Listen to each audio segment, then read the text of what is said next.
ગુજરાતનો આવાજ।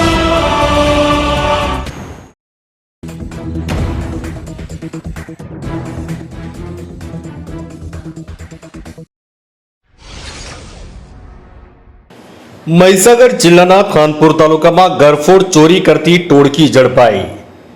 રાજસ્થાનની ટોળકીના 3 આરોપીને ઝડપી લેવાયા। રાજસ્થાન ગુજરાતના અલગ અલગ જિલ્લામાં બંધ મકાનને ટાર્ગેટ કરતા હતા। ખાનપુર તાલુકાના બામરોડા ગામે 5 મકાનમાં કરી હતી ચોરી। બાકોર પોલીસ દ્વારા ચોરી કરેલ સોના ચાંદી સહિતનો મુદ્દામાલની રિકવરી કરવામાં આવી। સંતરામપુરથી અમીન કોઠારીનો રિપોર્ટ।